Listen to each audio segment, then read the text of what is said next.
Boa tarde, meus amados irmãos, a graça e a paz do Senhor Jesus, louvado seja sempre o nome do Senhor. Nós vamos às meditações do Catecismo Maior de Westminster. Nós estamos na pergunta 99, que possui vários parágrafos, e nós estamos vendo cada parágrafo por vez. Estamos no quarto parágrafo. E o quarto parágrafo vai tratar o seguinte. A pergunta é: que regras devem ser observadas para a boa compreensão dos 10 mandamentos? A resposta é: para a boa compreensão dos 10 mandamentos, as seguintes regras devem ser observadas. Bom, vem a regra do quarto parágrafo, que onde um dever é prescrito, o pecado contrário é proibido. E onde um pecado é proibido, o dever contrário é prescrito. Assim como onde uma promessa está anexa, a ameaça contrária está inclusa. E onde uma ameaça está anexa, a promessa contrária está inclusa. Bom, vamos tentar entender o que ele quer nos dizer nesse propósito de nos orientar para a interpretação correta dos 10 mandamentos, que nós vamos ver nas perguntas seguintes, porque logo após essas questões que estão sendo tratadas como introdutórias para os 10 mandamentos, aparecerão os 10 mandamentos interpretados e aplicados à vida da igreja. Bem, para entendermos o que ele quer dizer, nós podemos ver duas das referências que estão mencionadas. Uma delas é Isaías 58. Em Isaías 58, no início, nós temos a questão do jejum. E é interessante que Deus reclama de Israel que eles estavam jejuando, ou seja, literalmente não comendo, para conseguir alguns benefícios da parte de Deus.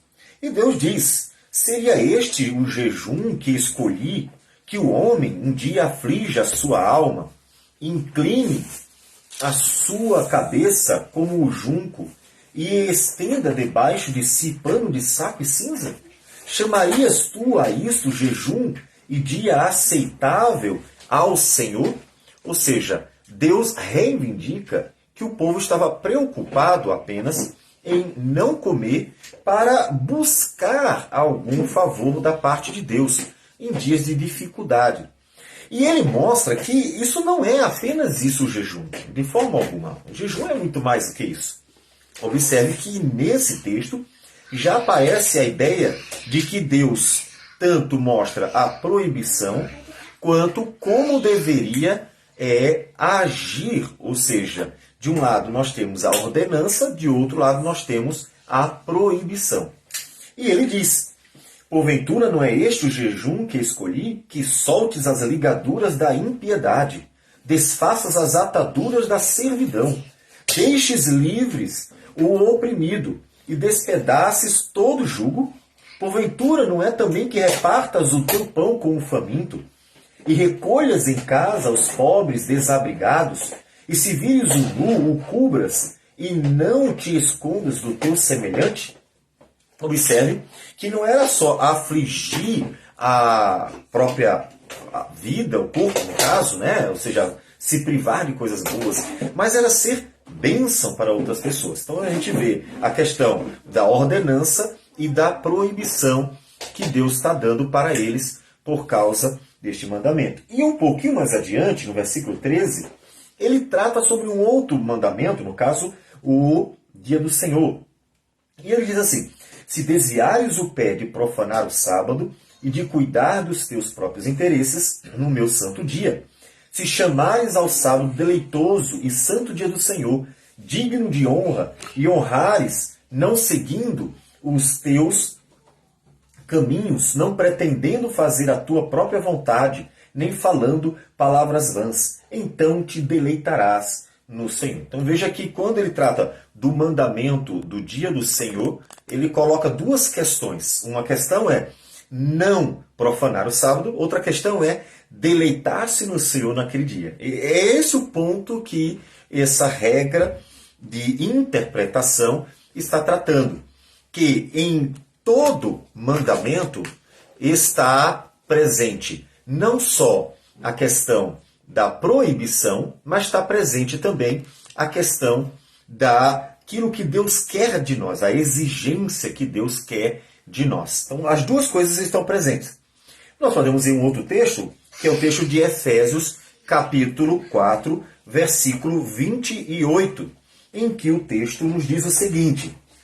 O apóstolo Paulo diz: aquele que furtava, não furte mais. Bom, a ordenança é: não furtarás. Não roube nada que é de ninguém. Inclusive, não roube o direito das pessoas. Não roube os benefícios das pessoas. Não roube das pessoas nada, nada. É muito mais amplo o não furtarás do que simplesmente ir lá e tirar o carro de alguém, né? Como costumeiramente se pensa. Então, não furtarás. Só que o não furtarás traz também uma ordenança, não só uma proibição. Ele diz: antes trabalhe fazendo com as próprias mãos o que é bom, para que tenha com que acudir ao necessitado. Ou seja, de um lado nós temos a proibição, de outro lado nós temos a ordenança. Então todos os mandamentos têm as duas coisas. Essa é a ideia que está sendo levantada por esse questionamento. É essa a ideia que está sendo apresentada aqui, que devemos tratar as duas coisas juntas. Bom, então, o que significa? Nós estamos lidando com os 10 mandamentos. Esse é o momento do catecismo. E os mandamentos, eles são divididos, de fato, em 2 blocos, em 2 grupos, né? Eles são mandamentos proibitivos, ou seja, observe, primeiro mandamento: não terás outros deuses. Veja o não, né? Então, mandamentos que têm o não são mandamentos proibitivos. São mandamentos em que proíbe alguma coisa. Não faça isso, não faça aquilo, não faça aquilo outro. Então, não terás outros deuses, primeiro mandamento, ele é uma proibição. Segundo mandamento: não farás imagens. Veja, é outra proibição. Não faça. Terceiro mandamento: não tomarás o nome do Senhor em vão. Então veja que ele também é uma proibição. Logo, os 3 primeiros mandamentos, eles são proibições, certo? E apesar de serem proibições, eles também vão ter ordenança dentro dele. Ou seja, de um lado ele proíbe algo, de outro lado ordena algo, né? Ou seja, o que nós podemos dizer? Primeiro mandamento, ele proíbe que tenhamos outros deuses. Mas, ao mesmo tempo, ele ordena que nós adoremos a Deus e amemos a Deus. Basta lembrar o texto de Deuteronômio 6:5. Ou seja, que o povo de Israel, no caso, o povo de Deus, deve amar a Deus de todo o coração, de toda a sua alma e de toda a sua força. Ou seja, como diz o versículo 4, o Senhor é o único Senhor, né? O Senhor, nosso Deus, é o único Senhor. Então, a proibição de não ter outros deuses leva também uma ordenança, que Deus deve ser o único Senhor da vida de Israel. Então você deve adorar a Deus. Você é proibido ter outros deuses, então você é ordenado a adorar a Deus. Você é proibido ter ídolos, então você é obrigado a servir e a glorificar o único Deus. Também diz: não farás imagens. Então você é proibido de ter imagens, não só de Deus, mas também de outros deuses, é óbvio, né? Porque você não deve ter outros deuses. Logo, você deve adorar a Deus como? Em espírito e em verdade. Jesus ensinou em João capítulo 4. O mesmo mandamento que proíbe uma coisa, também ordena outra. Ou seja, ele proíbe que tenhamos imagens de Deus e ordena que adoremos a Deus em espírito e em verdade. Isso é o mandamento com 2 formas, né, de nos comunicar a vontade de Deus. O terceiro diz: não tomarás o nome do Senhor teu Deus em vão. Logo, se você deve ter zelo pelo nome do Senhor, não dizendo o nome do Senhor em vão, você deve glorificar a Deus, você deve honrar o nome do Senhor, você deve tratar com dignidade, com honra, as coisas de Deus, o culto a Deus, tudo que faz referência a Deus, e assim exaltar o nome do Senhor na vida, porque não deve deixar que o nome de Deus seja desonrado. Bom, é claro que os detalhes disso vão ser vistos posteriormente, porque nós veremos em cada mandamento todas as aplicações, ensinamentos que os mandamentos trazem para nós. Então, nós vamos ver isso depois. Então, nós não vamos exaurir agora, né? Nós vamos abordar apenas uma questão de forma resumida, tá certo? Mas, continuamos. Nós temos também mandamentos proibitivos no 6º mandamento. Não matarás. Veja, é uma proibição. Não matarás. O 7º é não adulterarás. O 8º é não furtarás. O 9º é não dirás falso testemunho. E o 10º, não cobiçarás. Logo, observe que do 6º ao 10º são também mandamentos proibitivos. A mesma questão se aplica para eles. Ou seja, os mandamentos proibitivos também têm dentro deles ordenanças. Ou seja, de um lado eles dizem, não mate, logo ele está ensinando, ame. Ele está ensinando, seja misericordioso, seja abençoador, e assim por diante. Do jeito que ele diz, não adulterarás, ele também está ordenando de outro lado. Seja puro, tenha uma mente limpa. Ou seja, ele está proibindo uma coisa e ordenando outra. Ou seja, em todos os mandamentos tem as duas coisas. Não furtarás. Nós vimos como Paulo interpretou esse mandamento. Ele, em Efésios 4:28, diz que de um lado é para não roubar nada de ninguém, mas de outro lado ele também está ordenando trabalhe. Trabalhe e seja bênção não só para você, sua família, mas para outras pessoas também. Então, em cada um desses mandamentos que há proibições, há também ordenanças, mandando-nos viver de forma boa e agradável a Deus. Ou seja, o que os mandamentos estão fazendo? Proibindo o que é ruim e ordenando o que é bom. Proibindo o que é pecado e ordenando o que é agradável a Deus. Ou seja, em todos os mandamentos, somos dirigidos para a boa, perfeita e agradável vontade do Senhor. Mas tem uns mandamentos que eu vou chamar aqui de ordenativos. Eles não são apenas permissões, né? Como fazendo uma oposição à proibição. São mandamentos que ordenam algo. São mandamentos que mandam a gente fazer alguma coisa. E aí nós temos o 4º mandamento, que é lembra-te do dia de descanso, né? O dia do Senhor. Então, ele está ordenando que nesse dia haja um descanso em Deus.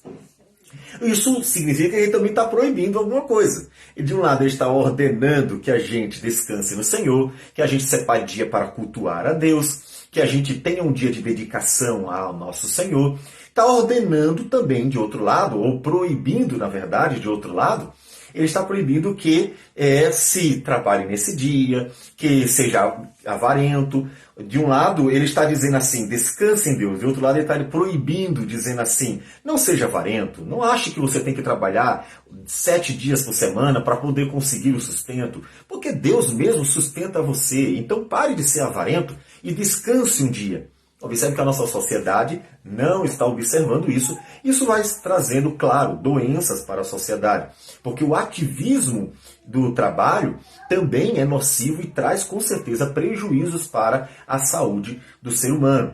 Então, são mandamentos que são ordenanças, mas também tem dentro deles proibições. Nós temos também ainda o 5º mandamento, honra teu pai e tua mãe. Então ele manda, né? Honra teu pai e tua mãe, que diz respeito a toda a autoridade. Que você respeite as autoridades, honre as autoridades, que você trate corretamente as autoridades. Essa é a ordenança do mandamento. Mas, de outro lado, tem a proibição dele. A proibição dele é não desonre, né? Não trate mal, não desonre, não faça nada que seja ofensivo e coisa assim.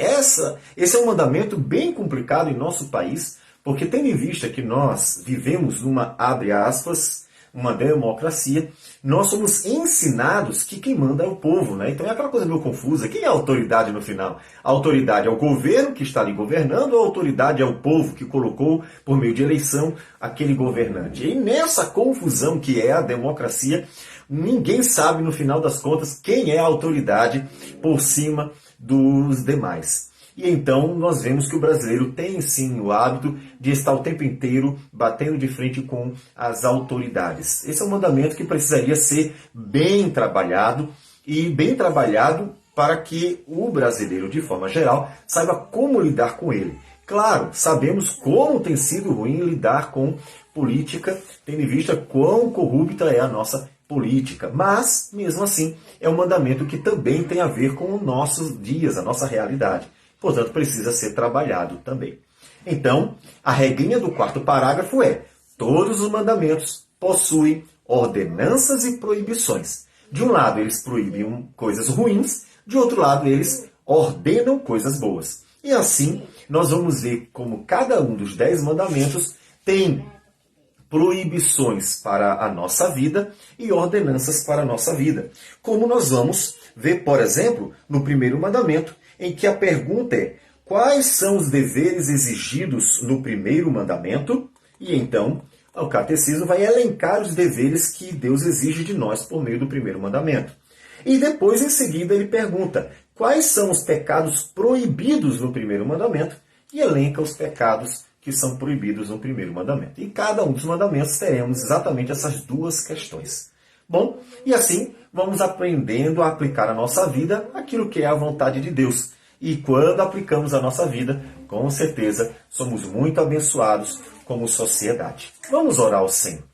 Senhor Deus amado, bendito seja o teu nome. Damos graças por tudo, porque o Senhor é o nosso Deus gracioso e misericordioso. Nos ajude tanto a obedecer às tuas ordenanças, quanto também às tuas proibições, Senhor, para que nós possamos fazer a tua vontade, que é boa, perfeita e agradável, em todo o tempo. Que o Senhor receba a nossa oração e nos abençoe em Cristo Jesus. E é em nome dele que nós oramos. Amém, Senhor. Que Deus abençoe a todos e tenham um bom dia.